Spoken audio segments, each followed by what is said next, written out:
Hey guys, so for today's video we're going to be doing something that is going to be in stark contrast to the healer, party finder, or raid power rankings. We're specifically going to be focused in on dungeons here, because with Variant and Criterion Dungeons being introduced, this is going to be so much more relevant than it ever has been in patch 6.25. And I am just freaking excited, and you know what, we're going to be doing a deep dive into each of the jobs in this game, and we're going to be then the healers done first, and I figured, you know what, let's start fanboying over my current main alongside the Scholar, decade-long Scholar main. Now I'm playing a ton of Sage. It's going to be the Newlith wielding Sage, and this is going to be one that you're going to want to tune into, because you know what, I think Sage has so much going for it. So let's get the elephant out of the room. What rank do I give Sage? And Sage is the easiest S tier for this list. In fact, we are going to be shoving it up into S plus tier. Sage quite simply has bar none the best toolkit for cocooning a tank, taking a tremendous slamming. There is literally nothing comparable in the game. While yes, Scholar has a ton of similarities, those finer details really start to skew massively heavily into the Sage's favor in many instances. And to be clear, that's not saying that Scholar doesn't have tricks, because hello Expedient, Excog, Dissipation, and more. Scholar's a freaking monster, always has been. But Sage's kit facilitates a tank getting its face sat on better than any other healer.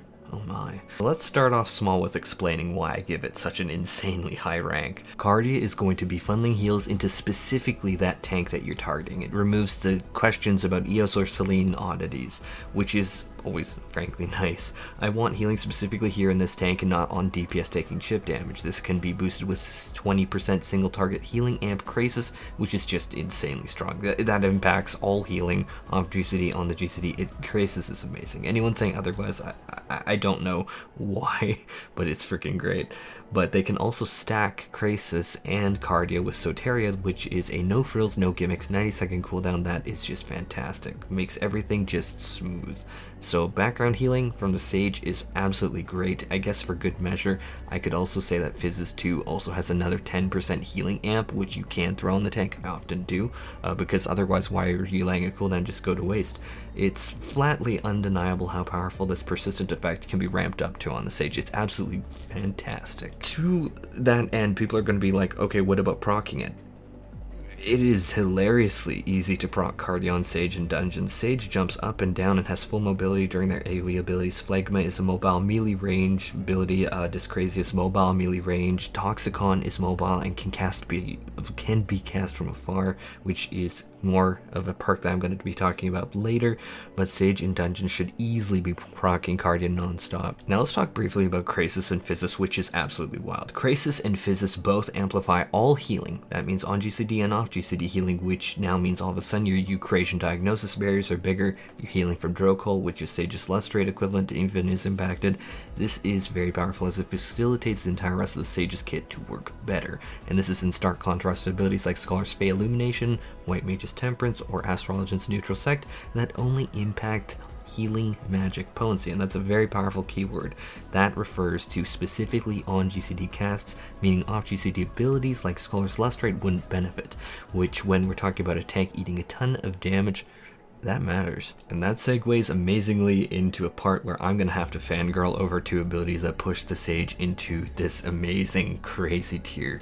You can also use that same 20% Krasis buff we spoke about to amplify what is bar none the single most powerful tank cooldown a healer has in the entire game, and that is not me just using words to hype it up. Haima, this absolutely magical, fantastic, awesome dungeon warping ability provides a 300 potency barrier that when that barrier is depleted, broken, whatever word you want to use, puts up another 300 potency barrier 5 times after that. So that means that single stupid button is worth 1,800 potency of healing baseline, no heal amps.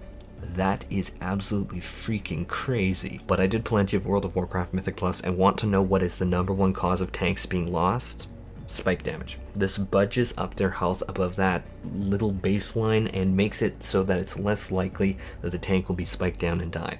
More on that later, because this isn't the only thing that this Sage's toolkit has to really alleviate spike damage, but I'd be failing this video if I didn't mention that here, because that pushes this ability to be even stronger than just a baseline 1800 potency. Let's keep exploring this, because we're not done with talking about Sage's absolutely bonkers abilities. So when I bring up Haima, many people will have the counterpoint of Seraph from Scholar. Obviously Seraphic Veil is great. Unlike Haima, however, it can't be aimed by you, and if Criterion Dungeons hit as hard as high Mythic Plus keys in World of Warcraft, that Seraphic Veil being cast on a DPS, something you can't control, could ruin your day. Not to mention Seraph is tied to Constellation, which gives you a 20-second window to get all Seraphic Veils and Constellations out or lose them. Constellation is definitely a use them or lose them ability, so I'll talk more about that in the Scholar video, but Seraph is 20 seconds of almighty power. But it does leave you to the wolves for another minute and 40 seconds after that when it's down. But how is that relevant? This is relevant because Sage has Panheima that is completely on its own independent cooldown. Panheima is the so-called AoE equivalent of Haima, but oh no, it is amazing on single target situations too. And I've seen people try and say I'm dumb for saying this, and Panheima in single target situations is stupid, and the weird Reddit and Discord conversations trying to discredit her too much. Objectively, I just want to look at it objectively. Let's look at Panheima. Each player in the party, meaning also the tank, gets a 200 potency barrier. When that barrier breaks, you're going to lose a stack of Panheima Tinian, and that's going to give you a 200 potency barrier. So that is 6 multiplied by 200 potency barriers, so a total of 1200 potency of mitigation on that single target. In this case, a tank baseline, no other abilities used. That's weaker than Haima. Yeah, it's 2/3 of the value, literally. But having the split between Panheima and Haima allows you to use them between different pulls. You stagger them out. But the padding is awesome and cocoons the tank. And it's not that I'm not listening to when I get criticism, because I welcome that. That's how I learn. It's rather that I flatly disagree that this shouldn't be used. I will be using this. Moving on from those abilities, which are just totally deserving of the time I gave them, is Sage has Tarkol that can be weaved in with Caracol to sustain nearly 100% uptime of 10% mitigation to a tank. Caracol for 15 seconds of mitigation with a small heal over time effect, and then bam, Tarkol with a burst of healing, which will also help mop up any residual damage left, so that is, you're still getting value out of that. Maybe it's not the full potency of it, but I definitely have noticed I do get some residual. Tarkol honestly gets a lot of flack when in reality it's an absolutely brilliant ability, but anyhow, you get that Tarkol for that 15 seconds longer mitigation. Then you can use Caracol again after Tarkol duration expires for another 15 seconds. So Scholar has a 50% gap because its main bread and butter mitigation is Sacred Soil, which also needs to be stood in, which is for sure a huge drawback of Scholar in this particular department if your tank's doing pulse. So we're just talking crazy amounts of uptime on the Sage. The mitigation that the Sage can do is absolutely unrivaled. Now to top it off, Sage can use Holos, which is a stacking 10%, so up to 20% mitigation on that tank with a 600 total potency of healing barriers just tied onto it. It is simply a strong button. Holos, especially with its buff this patch, is just strong. Scholar does get the stacking 10% as well, was expedient, but it doesn't have that extra heal and barrier component, so that is a definite give and take situation. Oh yeah, and I'd be remiss to not mention it, but Sage can also cast barriers while running with the tank. That is a huge perk to the to the Sage. And Sage also has Icarus to let them catch up to the tank using gap closers and sprint, which often leaves other healers behind. I have personally experienced that for literally years. Sage is very sticky as a healer, and I expect that to become relevant when pushing as fast as you possibly can in a group. And to top it all off, the Sage's main DPS contribution is instant cast no frills, which makes them all in all very mobile, and I touched that earlier when I was talking about cardio procs. One off perk here I will mention is, depending on how aggro the mobs are, Sage does have a perk that they can use Toxicon from afar to deal AoE damage to the pack. That's very important. Fringe scenario for sure, but if it is too dangerous to get near the pack of mobs to use something like this crazy, the option is very unique. The only other healer that can do that is the Astrologian with Gravity. Obviously, you can lose a cast of Eucrasian Diagnosis spam, which is definitely sub-ideal, but that kind of, I mean, frankly, it sucks. But if you can't get near the mob pack, it is way better than not being able to contribute. Now, another damage aspect is Mythic Plus in World of Warcraft. You can sometimes be in the situation where you need to burst down a particular mob in a group of mobs, or the mobs get stronger and overwhelm the tank. Sage's answer to this is 2 Phlegma charges that can be used on the target as soon as possible, ideally in coordination with the rest of the group to burst down that target, hopefully before it kind of screws up everything.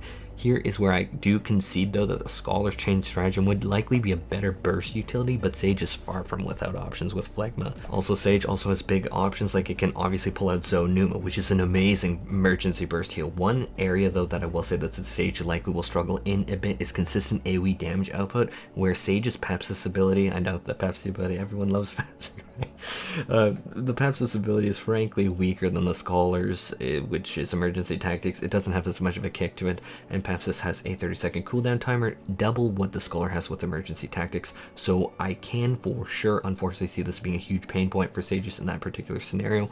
But the Sage has a ton of tools to help resolve AoE damage before and after comes in, so I still remain convinced that the Sage will turn it out on Criterion and Variant content regardless of this. Which brings me to the wrap up, and to say that the Sage is definitely not all hype. It undeniably has a kit that has been adapted from the ground up to smooth out damage and has such consistency about its entire kit that anyone turning up their nose at the Sage, especially in dungeon content, guys, I don't think they played Sage. They're great in raid, they're great in dungeons. It has mobility, ranged AoE damage, smooth damage intake, emergency healing tools. It's just very hard to not imagine a world where the Sage doesn't totally take healer dungeon content by storm. That's it for this video for now, and it'd make me super happy if you tossed a set of shiny sparkling newness on that like button and cat that subscribe button. Take care everyone, and I hope you have an excellent day.